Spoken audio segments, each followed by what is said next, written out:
നമസ്കാരം, പ്രവാസി മലയാളിയിലേക്ക് സ്വാഗതം. US ആകാശത്ത് ഭീതി പരത്തി ചൈനീസ് ചാരബലൂൺ. US-ലെ മൊണ്ടാനയിൽ ചൈനീസ് ചാരബലൂൺ കണ്ടെത്തിയതിന് പിന്നാലെ ലാറ്റിൻ അമേരിക്കയിലും രണ്ടാമത്തെ ചൈനീസ് ചാരബലൂൺ കണ്ടെത്തി. അമേരിക്കൻ പ്രതിരോധ മന്ത്രാലയ ആസ്ഥാനമായ പെന്റഗണാണ് ഇക്കാര്യം സ്ഥിരീകരിച്ചത്. ഇതേ തുടർന്ന് മലയാളികൾ ഉൾപ്പെടെ അമേരിക്കയിലുള്ളവർ പരിഭ്രാന്തിയിലാണ്. ബലൂൺ വെടിവെച്ചിടുന്നത് ഉൾപ്പെടെയുള്ള സാധ്യതകൾ US പരിഗണിക്കുന്നതായാണ് വിവരം. ചാരബലൂൺ കണ്ടെത്തിയതോടെ US-ചൈന ബന്ധത്തിലെ വിള്ളൽ കൂടുന്നു. ജനങ്ങളുടെ ജീവന് ഭീഷണിയാവുമെന്നതിനെ തുടർന്നാണ് ബലൂൺ വെടിവെച്ചിടാനുള്ള തീരുമാനത്തിൽ നിന്ന് US പിന്മാറിയതായാണ് വിവരം. US-ന്റെ വടക്കൻ മേഖലയ്ക്ക് മുകളിലായാണ് ചൈനീസ് ചാരബലൂൺ കണ്ടെത്തിയത്. US നിയന്ത്രിത വ്യോമ മേഖലയ്ക്ക് പുറത്താണ് ഈ ചാരബലൂൺ ഇപ്പോൾ നീങ്ങുന്നത് എന്നതിനാൽ ജനങ്ങൾക്ക് ഭീഷണിയില്ലെന്ന് പെന്റഗൺ വക്താവ് ബ്രിഗേഡിയർ ജനറൽ പാട്രിക് റൈഡർ പറഞ്ഞു. സംഭവം ശ്രദ്ധയിൽപ്പെട്ട US പ്രസിഡന്റ് ജോ ബൈഡനും ഇതിനെ നേരിടുന്നതിനുള്ള സാധ്യതകൾ പ്രതിരോധ വിഭാഗവുമായി ചർച്ച ചെയ്തു. ബലൂണിന്റെ ചലനം നിരീക്ഷിക്കുകയാണ് ഇപ്പോൾ US. സംഭവത്തിൽ അന്വേഷണം നടത്തുമെന്ന് ചൈനീസ് അധികൃതരും അറിയിച്ചു. CNN റിപ്പോർട്ട് അനുസരിച്ച് പുതുതായി കണ്ടെത്തിയ ബലൂൺ ഏത് രാജ്യത്തിന് മുകളിലൂടെയാണ് സഞ്ചരിക്കുന്നതെന്ന് വ്യക്തമല്ല.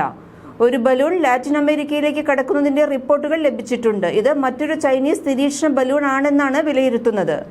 Pentagon press secretary brig general Patrick rider പ്രസ്താവനയിൽ പറഞ്ഞു. US-ന് മുകളിൽ ഒരു നിരീക്ഷണ ബലൂൺ കണ്ടെത്തിയതിന് പെന്റഗൺ സ്ഥിരീകരിച്ചതിന് ഒരു ദിവസത്തിനു ശേഷമാണ് വീണ്ടും ചാരബലൂൺ കണ്ടെത്തിയിരിക്കുന്നത്. രാജ്യത്തുടനീളം ചാരബലൂണുകൾ ട്രാക്ക് ചെയ്യുന്നുണ്ടെന്നും അടുത്ത കുറച്ചു ദിവസത്തേക്ക് ഇത് US വ്യോമാതിർത്തിയിൽ തുടരുമെന്ന് പ്രതീക്ഷിക്കുന്നതായും US ഉദ്യോഗസ്ഥർ പറയുന്നു.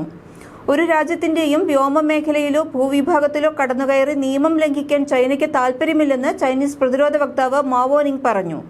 രാജ്യാന്തര നിയമങ്ങൾ കൃത്യമായി പാലിക്കുന്ന രാജ്യമാണ് ചൈനയെന്നും അദ്ദേഹം അവകാശപ്പെട്ടു.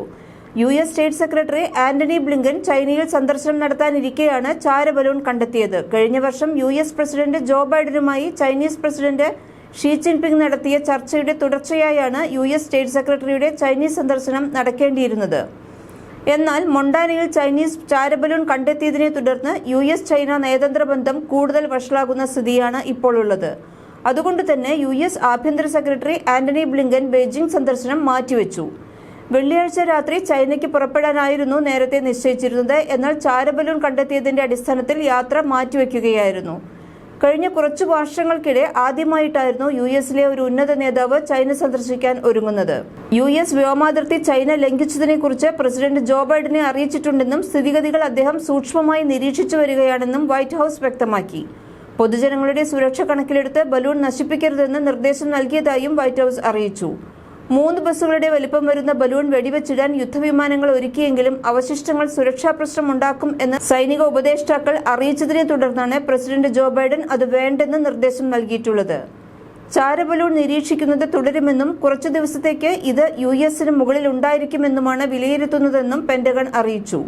ബലൂൺ ഇപ്പോൾ വിമാനപാതകൾക്ക് മുകളിൽ 80,000 മുതൽ 1,00,000 വരെ അടി ഉയരത്തിൽ സഞ്ചരിക്കുകയാണ്. US യുദ്ധവിമാനങ്ങൾ ഇതിനെ നിരന്തരം നിരീക്ഷിക്കുന്നുണ്ട്. മൊണ്ടാനയിൽ എത്തുന്നതിന് മുൻപ് കാനഡയിലും ബലൂൺ കണ്ടിരുന്നതായി അവിടുത്തെ പ്രതിരോധ വൃത്തങ്ങൾ അറിയിച്ചു. സൈനികമായി US-ന് ഏറെ പ്രധാനമുള്ള സ്ഥലത്താണ് കാനഡയുമായി അതിർത്തി പങ്കിടുന്ന മൊണ്ടാന സംസ്ഥാനം. 150 ഭൂഖണ്ഡാന്തര മിസൈൽ വിക്ഷേപണികൾ ഇവിടുത്തെ മാൽമസ്ട്രോം എയർഫോഴ്സ് ബേസിലുണ്ട്. കൂടുതൽ വാർത്തകൾക്കായി ഈ ചാനൽ സബ്സ്ക്രൈബ് ചെയ്യൂ.